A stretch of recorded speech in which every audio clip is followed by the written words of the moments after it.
Today I will show you how to create this stunning image slider using HTML, CSS and JavaScript. Although this looks very fancy, this is very simple to make and I will show you step by step. So let's get started. So you'll see I have a folder with just some images, which are the chocolate images. And then I'm going to create our HTML file and our CSS file. Let's start writing some code in HTML. Let's start by linking our style sheet. And we are also using a custom font here, so let's go to Google Fonts, and the font I am using is called Zalando, this one. You can use whatever font you want, but I am using this one, so I can simply click on get font and then get embed code, and I can just copy this code and paste them here. And to use it, we simply have to say font family Zalando Sans and a backup font, for example sans serif. So I am going to copy this, go to our style sheet, and then we're going to say body will have a font family of this, and I'm also going to say everything will have margin of 0, padding of 0 and box sizing of border box. Then in our HTML we're going to first create a div with the class of hero slider. Inside that we're going to have a h2 tag with the class of title text, and here I'm going to say classic and copy this, and this one we're going to say flavor, and in middle of these two I'm going to have a div with a class of hero image. Inside this we're going to have our image tag, and let's link a image, so images/1.png, and we can open it, and this is how this looks like. So let's start styling it. So in the styles, in the body I'm going to say color, and everything will have a whitish color, which is this color over here. And then we also want a gradient background like this, and the gradient consists of two colors, one dark color and another color in the middle, which is gonna be dynamic color, so it can be red, blue or green. So what I'm going to do is use CSS variable for them, so we can say --color -1, and let's say it will be this color. You can use any color you want, and then --color -2 equals to, it will be a dark color. And then we can say our background will be a radial gradient of var --color1 and var --color2. Save it, and then let's target our hero slider, and our hero slider will have 100% width and 100% height, so height of 100 VH, viewport height, and it will have a display of flex, so display flex, justify content, center, and align items will also be centered, so everything will be centered. And we also want the flex direction, so flex direction to be column and overflow to be hidden. And we can also set a gap, so we can say gap between everything will be 6 pixels. And this is what we have so far. Now let's target our text, and the class of our text was title text. So copy this, go to our CSS, paste it, and let's say it will have a font weight of 900, and text transform will be uppercase, and letter spacing will be 0.3 rem. And for the text size, I want the text size to grow and shrink with the screen size. So for that, what we are going to do is use a dynamic font size. So we are going to say font size, and then we are going to use the CSS clamp function. Minimum size of our text is going to be 2 rem, and the maximum size is going to be 10 rem. And in between these two, we are going to have to add a dynamic font size. So I'm going to say 8.5 CQI, which is a dynamic unit. And now you'll see we have a dynamic font size, but the image does not resize very well, so let's target that next. So we're going to say hero image, this will have a width of 100% and text align to be center, and then we can target the image inside it, so we can say .hero image, and the image inside that, it will have a width of 65% and a maximum width of 1000 pixels. And this is how it looks like. And then we have 4 small images that we can click, so let's add those. So here we're going to say .hero slides. Inside this we're going to have buttons with class of slide. Inside that we're going to have image, and first one is going to be images/1.png, and I'm going to copy this a few more times, .png, and then 2, 3 and 4.png. And here we have all the images, but they're very big, so let's style them. In the styles, let's target it, This will have a display of flex. We're also going to set justify content to center and align items to center, and a margin top of 54 pixel and a gap between each images to be 20 pixel. And then we can target the image inside, so hero slides and the image inside them should have a width of 100 pixel.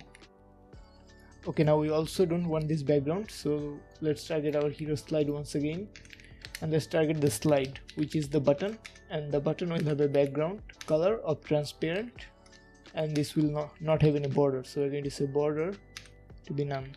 And then we're also going to say cursor to be pointer, and when I hover on them I want them to scale, so we're also going to say transition to be transform. Let's say the duration will be 0.35 second and easing function will be ease. And then we can target that. We can say hero slides, the slide inside them, when we hover on it, it will have a transform of scale to be 1.25 and translate y to be -5 pixel. Save it, and now if I hover on it, they animate slightly. And finally we can add a little bit of media query to make it responsive on mobile too. So let me just paste it. So on small screen we're saying the image should have a width of 80% instead of 65%, and the gap between each slide should be 16 pixel and margin top should be 24 pixel instead of 54 pixel. Save, and this is how it looks like. Now if I go to our original project, if I click on an image, you'll see at some point our screen have two images. Here one. You can see red and gray one was in our screen for a split second. So having one image is not enough. We're going to have two images here. So I'm going to just copy this and let's give them some classes. So first one will have a class of img-current, and the second one will have a class of img-next. So this will be the next image that will show. For now let's just say 2, and this is how this looks like, but we don't want that. We want the next image to be hidden. So let's go to our styles. So we're going to start by saying our hero image will have a position of relative, and then we're going to target the image next. So img-next, which is this image over here. This one will have a position of absolute, so here it is. This is already next to the original or current image. This will also have a top of 0 and left of 50%. The opacity is going to be 0 initially, so we won't be able to see it, but for now let me just comment this out and say transform equals to translate x of 100%. So we can see it. If I say 10%, it would be here. If I say 20%, it would be here, and I'm saying 100%, so we can't see it at all, and we can uncomment this too. And this should be all for our styling. Now we just have to animate everything using JavaScript. So for that we're going to use gsap. So I'm simply going to search for gsap.com, and then click on get gsap. And don't worry, using gsap is very easy. If you don't know how to use it, don't worry, I'll show you. And then click on get gsap and then the cdn, and we're going to simply copy this URL here and open it in a new tab and Ctrl S, and we can save it, and we can just drag and drop it in our project. And here is our gsap, so we can just link it. So we're going to say script source is going to be gsap.main.js, and we're also going to create our new JS file, so main.js, and link that also. Now we can close this, and we can close this too. Okay, we should be able to target this and this separately in our JavaScript. So this one we can give it a class of top title, and this one will be bottom title. Then in our JavaScript we are going to start by targeting all our HTML elements that will animate. So in our main.js we are going to say const first is the hero slides equals to document dot query selector all, then we have hero slides dot slide. So we're targeting all the slides inside our hero slides. The same way we are going to target the top title, bottom title, current image and next image. So I'm just going to paste it real quick. So we're targeting our top title by saying document.querySelector.top title. We're doing the same for bottom title, current image and next image. And then we're going to say hero slides dot for each. For each of them we're going to get the slide and the index and let's just say slide.addEventListener. We're going to listen for the click event, and when it is clicked, for now let's just say console.log. Let's log the index, save it, inspect, and if I click here, I get 0, then I get 1, then I get 2, then I get 3.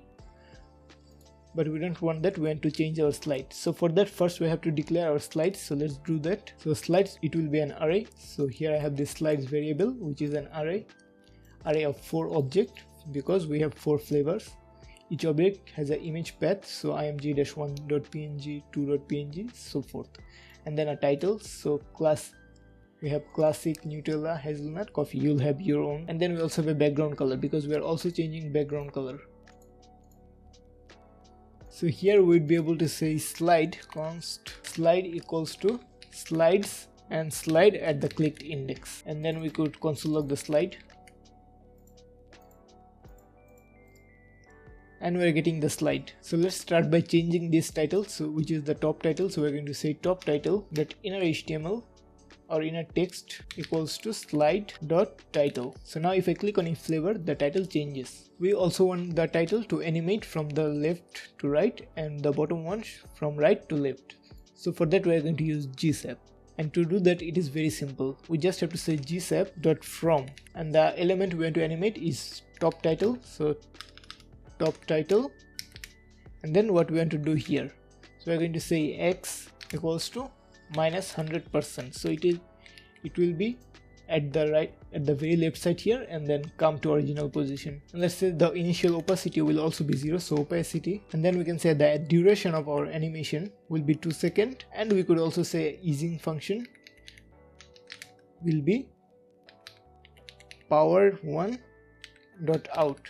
Here you could use linear, ease in, ease out, whatever you want. So if I now refresh and click on a flavor, you'll see the text is coming from left to right, animating in. And we'll do very similar thing for our bottom title. So let me just copy this. Instead of top, we're going to say bottom title, and this time it will come from right to center, so just 100% instead of negative 100%.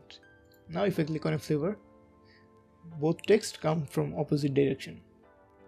We also want to change the background, so we're going to say gsap.from. This time we're going to target the body, so we're going to say document.body, and we're going to change a CSS variable, and the variable was color1, and the value will be slide.bg. And let's say the duration for this one will be 1 second, so duration 1. Actually this time it will not be from, it will be 2, because we want the final state to be this color. So now if I refresh and click on a bar, you'll see our background also animates. And now we have to animate the image, so we're going to say gsap.to, and then we're going to target the current image, and then we're going to say x, it will be minus 100%, so send it to the left side of the screen, and the opacity will also become 0, and we can copy the duration and easing function, save, and click on a bar, and the bar slides out. Let's also add a rotation, so we're going to say rotation, and the rotation will be negative 90 degrees. Save, click, and now it animates out nicely. And then for the next image, it will be a little bit more complicated, so here we're going to say gsap, and we can say from and to, so start from here and end from here. So from, we're going to target our next image, and for the from we're going to say x is going to be 100%. So start from the right side of the screen and start with the opacity of 0.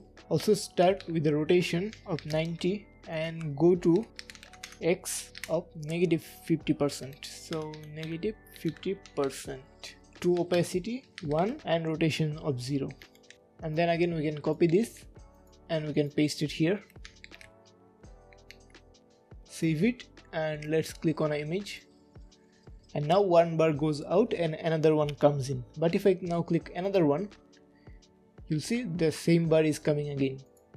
This is not what we want. That is because if I refresh and click on a bar, what is happening is our current bar is now outside our screen somewhere here, and the next image is here.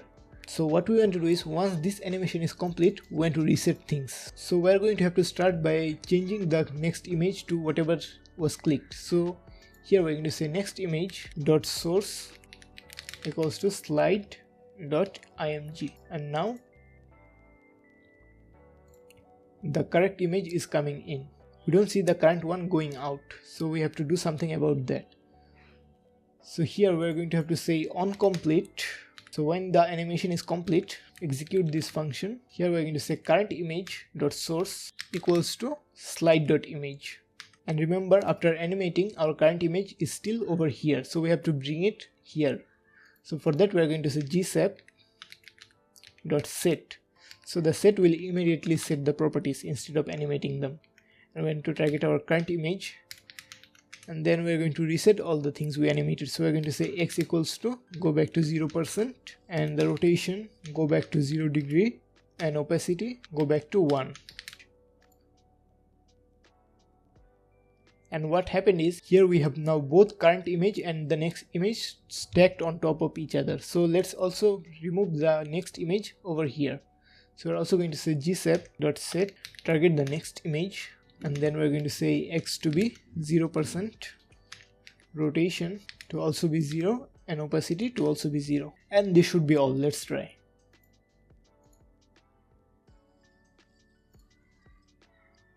And look, everything is working beautifully. So I hope you enjoyed this video and learned something new. If you did, don't forget to like and subscribe, and comment your video suggestions, and I'll try to make them as soon as possible.